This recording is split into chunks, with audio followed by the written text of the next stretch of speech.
Derek Companies, welcome back to Touch Base. We're going to do something a little bit different with this episode, simply to kind of give everybody a reminder of how big this conversation is when we talk about diversity, equity, and inclusion. I think oftentimes when people think about this conversation, like I said, DEI, the primary topics that tend to come to mind kind of surround race and gender, and oftentimes it doesn't really go beyond that. Those are definitely facets of this conversation, but there is so much more for us to discuss. And these are just a few of those topics: age, socioeconomic status, physical and mental abilities, language, veteran status, even personality traits, like whether somebody's an introvert or an extrovert or somewhere in between on that spectrum. All of these things contribute to DEI and building a better workplace. And so today, I kind of want to talk you through a topic that's often overlooked or kind of just seen as, well, we already know how to do that. But oftentimes we don't. And it is, how do we run or host or participate in inclusive meetings? Running and or leading a meeting is a skill. It's a skill that we got to learn and we got to keep learning because we're always working with people.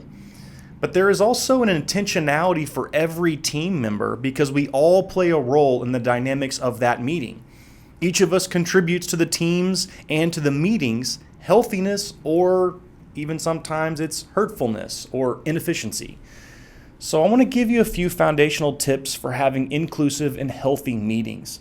In the first place I want to start is really with the foundational conversation. And I want to give you a phrase and I'll kind of talk through it, but it's the phrase psychological safety. And I know that may sound like highbrow and some sort of crazy academic thing, but it's really not. It just sounds like it. But consider the times that we're living in. Think psychological safety for just a moment, the way in which your mind understands mental security and understands the world. Think about our times. We have financial insecurities all around us. We have physical insecurities. Over the last 2 years, we've all been dealing, 2+ years really, we've been dealing with this COVID situation that has been up and down, where seemingly every week we're learning new things. But you start to look around the country and crime rates are on the rise. Racial tensions and violence have been around for especially the last several years, seemingly to a heightened level. We've got food insecurities, whether it's Lubbock, Texas, or Houston, or Dallas, Fort Worth, and beyond. Texas really does struggle with food insecurities in a huge portion of our population. Healthcare costs are huge. Drug and medicine costs seem to be going up. Inflation has impacted all of us, seemingly, with rising costs of gas and groceries. School shootings seem to be in the news all the time. We just live in a time of anxiety. There's all sorts of things going on around us that kind of bring us and our families into this world of insecurity and worry and just wondering what's going to happen today, or what could get worse in some cases. And all of this happens before people ever even come to the workplace. These things are on people's shoulders and in their minds and in their hearts before they ever even walk into our meetings, which is why we need to have a conversation about psychological safety. So much of our world perpetuates fear and anxiety, which people like you and me bring with us to work. We bring it with us when we interact with customers and residents and the services and in the products that we offer. And so the first thing I want to talk about is to make certain we understand this psychological safety term, but then also kind of what we can do about it and how we can be better for each other.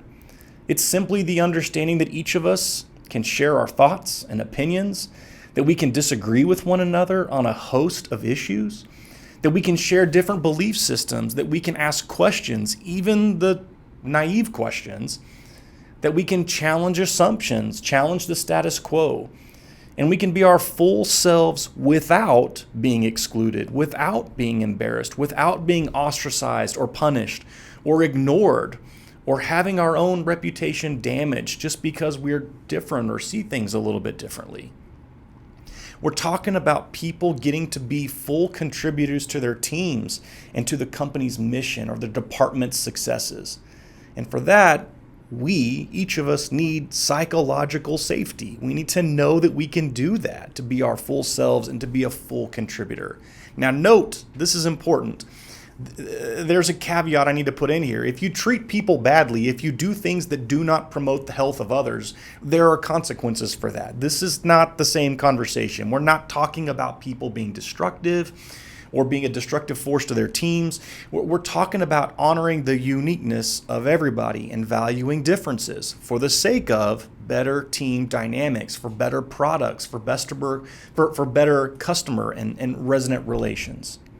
And there's at least 4 components here to this conversation of psychological safety. There's the first one, or at least I'll call it the first one. It's called inclusion safety. It's the basic human need to connect and belong. That people feel safe to be themselves and are accepted for who they are, even their uniqueness and sometimes even their quirkiness. The second one, number 2 on this list, is the learner safety piece. The safety to learn and to grow, to ask questions, to give, to receive feedback, to experiment and be able to fail or succeed without being punished or ostracized or thrown aside. Number 3 on the list is contributor safety.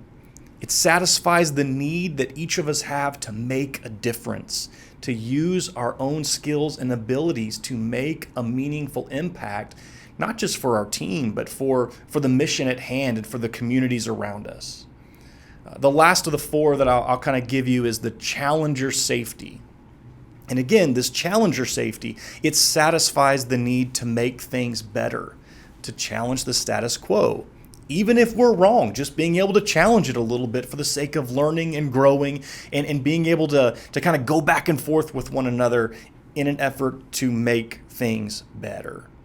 Now, these psychological safeties, those 4 that I just talked about, are often experienced, or at least most often we see them back and forth, the good and the bad, in discussion dynamics, the way we communicate with one another, especially in meetings. Those are tested every single time we get together. Now remember, every single time we get together, there are a variety of worldviews and experiences that enter into each discussion. Just for one, extroverts and introverts, anybody in between. We go back and forth to tenured employees who seem to know the lay of the land, and then new hires who bring creativity and fresh perspective. You've got analytical minds, those of us who kind of procedurally walk through each process, all the way to the creatives that seem to have ideas that are limitless in their possibilities. Then you have different genders, different races, different ethnicities. Even various levels of investment into a specific project or expertise into certain topics, or even into the department initiatives. This is why psychological safety is everyone's priority to not just understand, but to bring to fruition on our teams. And there's a few do's and don'ts when it comes to this discussion dynamics conversation.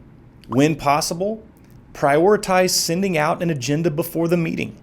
Now, I know that we don't always get every single detail onto our agenda before a meeting, but oftentimes we kind of know ahead what we need to talk about. But this allows introverts and those who want to thoroughly craft their responses to have time with the questions and topics beforehand so that they don't have to speak off the tops of their heads. Also, one of the things we should do is just keep track of who's talking and who's not, right? Make space for those quieter teammates, but also don't tolerate interruptions. Don't tolerate dominating personalities. Like, leaders need to be able to step into the moment and hold people accountable.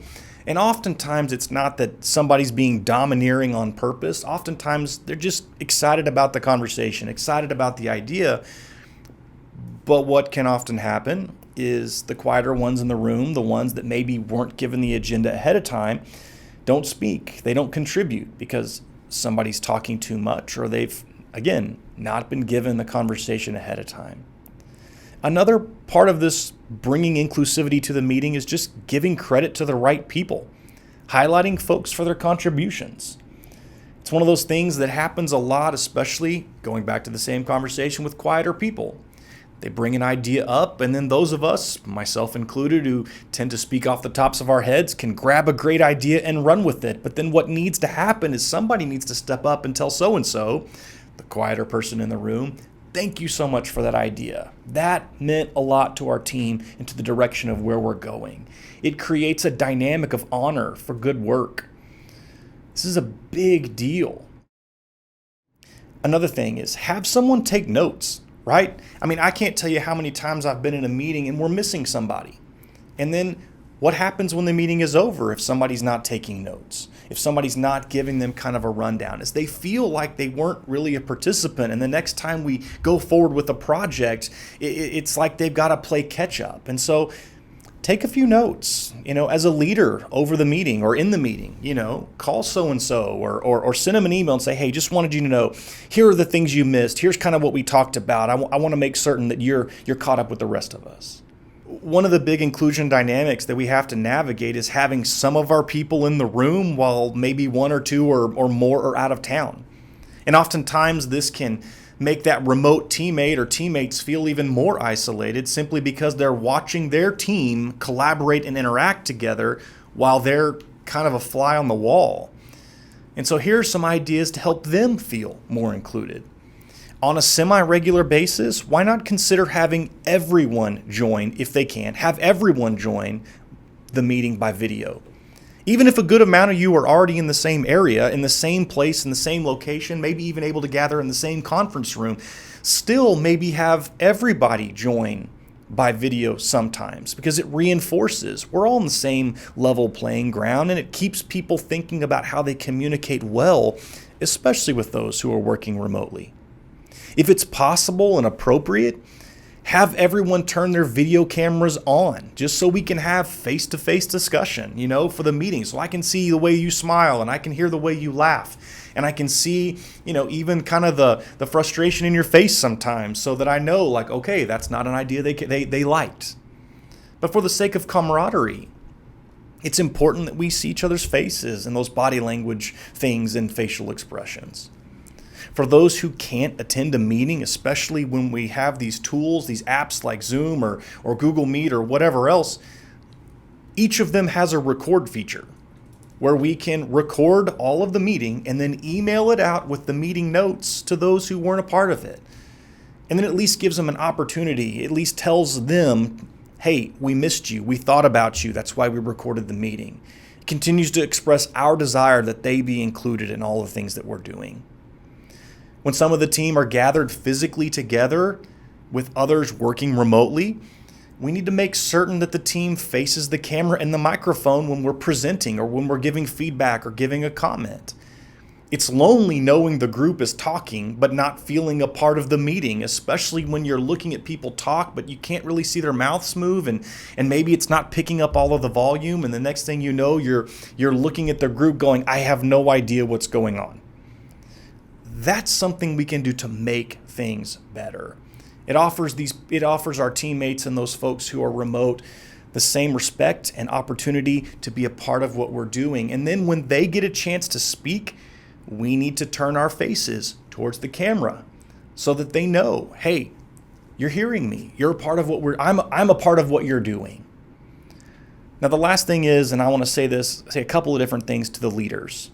Those of you who are in charge and those of you who are running meetings. First, whether your team is local or remote, remember the psychological safety piece. And one way to enhance this team characteristic is to regularly make room for the human check-in, right? Make space for the team to share how things are going, from appropriate personal details to feelings about their work. And again, remember, I use the word appropriate.